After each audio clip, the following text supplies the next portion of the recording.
into the light. And as he found that, he found me, and we found Candace, and I hope that Candace and Pat and I have all found each of you sitting in these chairs. And now we have become a family where I care about his baby girl that he has to support. And he cares about my baby who is coming in 1 month from now. So I'm excited to have friends like Pat who's going to teach me how to be a dad, because he's been a dad just a little bit longer than I have, right? So I'm going to turn it over to him, and I want you to challenge yourself that thoughts. No matter how much you think you know, somebody has a better perspective, and it would be such a better life if we appreciated that in each other instead of put each other down for that.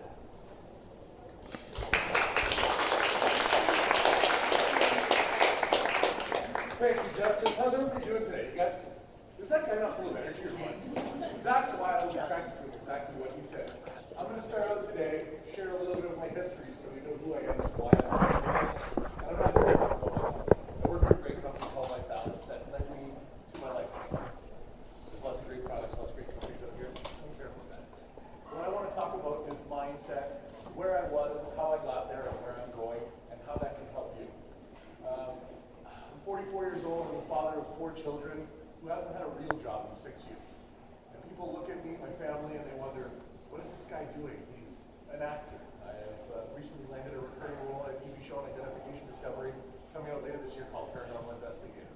I rediscovered it in my life after being 450 pounds, as Justice said. I started life with as much potential as each and every one of you. How many times in your life have you heard or thought, God, this guy has so much potential. If only he could figure out what it is, he could do the best. Well, I started out as a high school athlete who went to go on a scholarship in the States of Western Michigan. And I quit playing football. I was the #1 offensive tackle in Canada when I graduated high school. 6'6", 300 pounds of twisted steel and sex appeal. And I didn't have it here because I grew up with negative talk from my parents. I was overweight my whole life, and I've battled it my entire life. But what I find out I battled has been my brain. I battled the programming that was in me.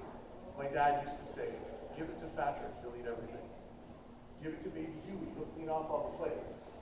How many times have you said, who's got kids in here, first of all? All right, be honest with yourselves. You don't have to put your hand up, I just want you to think about it.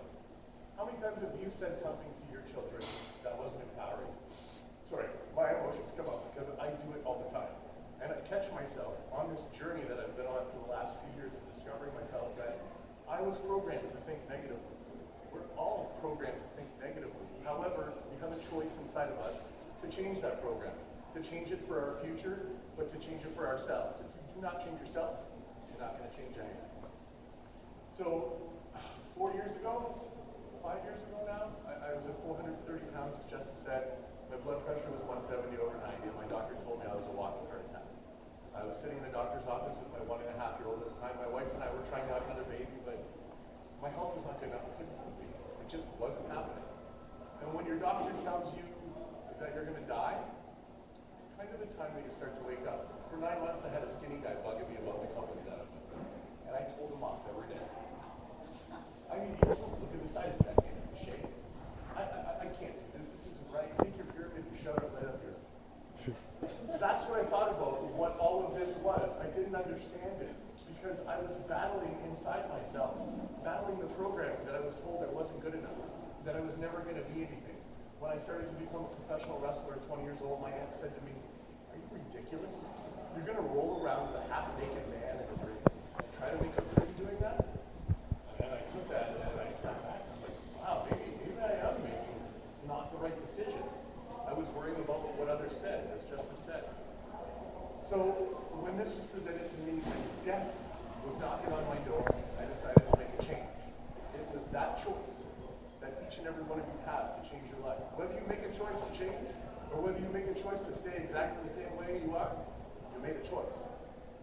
So I decided to make the choice to take the chance to change my life. And it worked. Great product, awesome. What I found was a community to be able to support me that was going through the same things that I was going through. The negative self-talk that was programmed into me, and the negative talk that I gave myself every day. How many times have you told yourself you're not good enough? That you can't do something because you're afraid to try it because you know what the outcome is going to be? But I'm an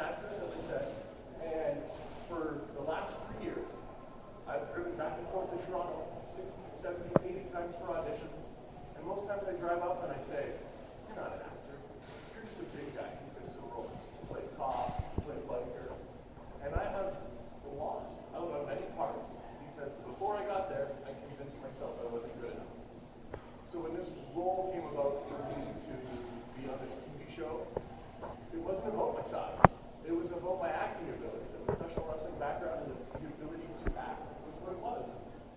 It was a day that I realized that I'm an actor. And for the last 2.5 years, I've been spending my money and spending my time to try to live a dream that I shot down before I even walked out my door. So I started hashtagging that on Facebook. I'm also a karaoke host. I've been at the casino for 7 months now. I've hosted karaoke for almost 20 years in the city. I've had the pleasure of giving away almost $100,000 in prizes and trips and helping people discover their talent. My whole life I've helped people discover their talent while I just kind of sat back and didn't realize what my talent was, which was helping people discover their talent.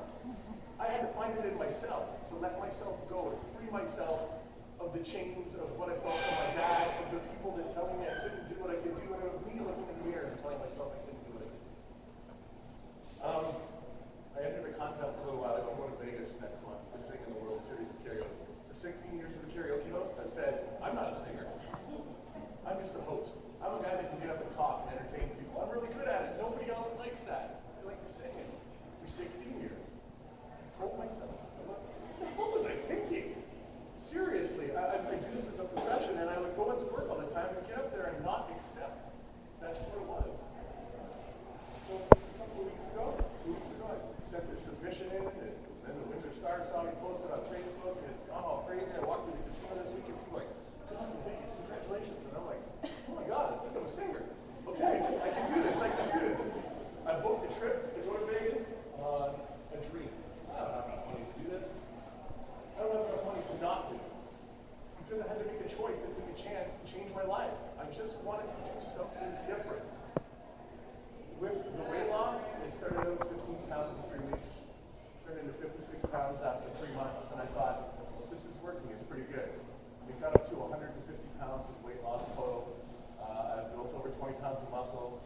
I've been featured on bodybuilding.com a couple of times. I've been featured on Champions with Salas and Winter magazines. I've got my life back because you know anything about me, you don't. At 20 years old, after giving up football, I moved up to Vancouver. I found an agent, started acting, I got into the wrestling ring, I started wrestling. Came out to have kids. Came back to Windsor, and I spent 20 years of just existing. Who just exists in here? You don't have to put one. You can, you put your hand up. I love it. Just think about it. We go through life, we wake up every day, we get dressed, we eat breakfast, we go to work, we come home, we feed our kids, we hang out with our wives, we watch some stupid shows on TV, and we do it over and over and over and over and over again. If you're here, you came here because you have a different mindset. You are open to possibility. You are open to change. You feel the positivity. You feel the energy in the room. And you're searching for it. Because I had this in me the whole time. For 16 years of karaoke, I sent people to Vegas, to Finland, to compete in the World Finals. I helped people get into bands. And I never realized that my whole life is meant to do that. I live my life the way I want to live it. It's really, really tough, and I deal with a lot of flack from my wife and my in-laws and everything, but I look at life as the ultimate opportunity. It's the ultimate book. You're writing your book right now. Every day, every minute is going to go by, no matter what you do. Every minute will pass.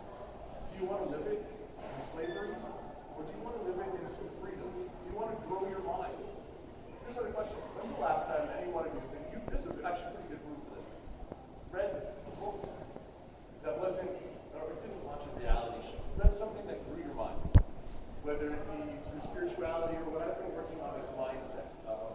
Psycho-cybernetics is something I found. It was created in 1960 by a gentleman called Dr. Maxwell Maltz. He was a plastic surgeon who was very successful in Beverly Hills. And he noticed while doing plastic surgery on people, sometimes their hideous disfigurement, when he changed it with plastic surgery, did not change. They still did not like themselves because they didn't change this. When I started my weight loss, gastric bypass was suggested to me by my doctor. I have seen friend after friend after friend do it, fail, almost die from it. Because all they did was just rip something out. They didn't teach them. They didn't walk them along a journey. It's all about taking the steps you need to do. So when I discovered psycho-cybernetics, I thought, this is really interesting. Listen to the audio book. I read the book, and it's about visualization. Most people in life need to see it to believe it. How many times have you heard somebody say that? Oh, I need to see it to believe it. especially people with MLM in your own business. How many times has somebody said, I don't believe that, you need to show me proof? My life is different. I need to believe it to see it. I believe that I am going to succeed in what I do. And I don't care how many times I fall down, I will get up. And if I can't get up, my friend Justice, my new friend Candace, each and every one of you, I know will reach a hand out. It's not a handout, it's a hand up. Sometimes we need that. Life is all about failing over and over again. But it's about failing forward. Because if you just quit, that's the only failure. And really, you only quit when the casket's closed over you, right? Because you're still going. You still gotta wake up, you still gotta feed the kids, you still gotta change diapers, you gotta clean up the crap from your dog in the backyard. You have to do it no matter what. So you make a choice in life to change or to stay the same way. I made that choice, and I am so glad that I made it because it led me to what my mission is. And I discovered that in the last 6 months. My mission has been to inspire others by leading by example. I've met so many famous people. I post pictures on Facebook. I've done so many interesting things, and I post it on Facebook, and I get flack. I get people to say, get off your high horse. You're just showing off. No. I'm not showing off.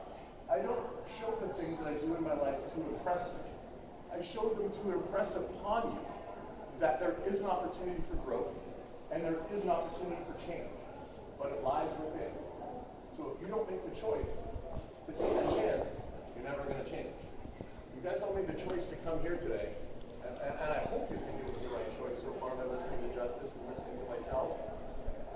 I don't really have much else to say right now because I don't plan these things, just kind of talk like Justice. The energy off this guy that I've discovered in the last couple of years has been amazing.